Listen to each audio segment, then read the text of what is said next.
Headquarters in Jalan Ipoh became the backdrop to a street brawl for hundreds of anti-MIC protesters and party loyalists, forcing roads to be closed off and the authorities to summon truckloads of FRU personnel.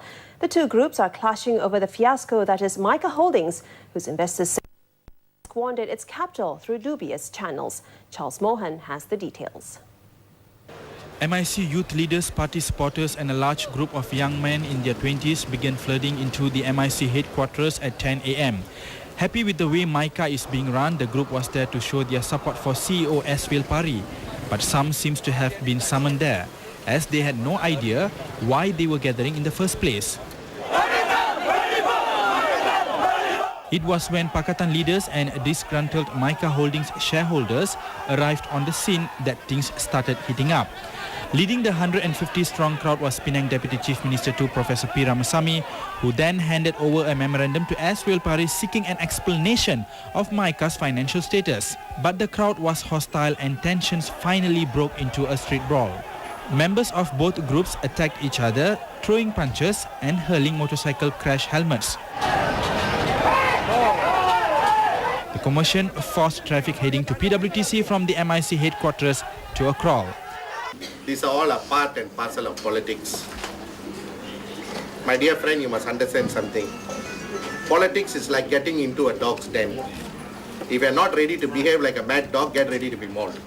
The demonstrators were finally dispersed at 1:30 p.m. by FRU officers and policemen.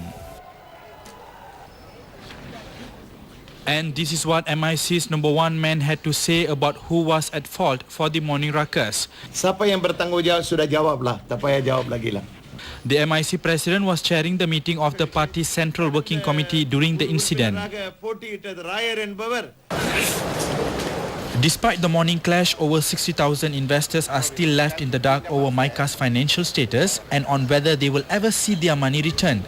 The man in charge of Maika Holdings stresses it is the court injunction obtained by major shareholder Koperasi Nesa, which has blocked the sale of Oriental Capital Assurance Berhad, that is the reason why investors aren't seeing the return of their money. What has stopped the returning of the money back today is the injunction. Is the one that stopped it.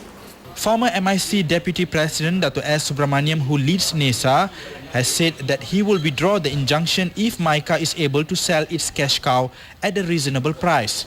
Tan Sri Ananda Krishnan's Usa Tegas has already made an offer of 149 million ringgit, but it was rejected by Maika's management. Asked about Dr. Subramaniam's own offer to help sell the insurance company, Pari says, if he's really interested, write to Bank Negara. Right. He knows the law. He's been a deputy minister for such a long time. He knows how the banking act, the insurance act is. Maika's liability now stand at 63 million ringgit. Pari will be challenging NESA's injunction in October. Charles Mohan, 7 edition.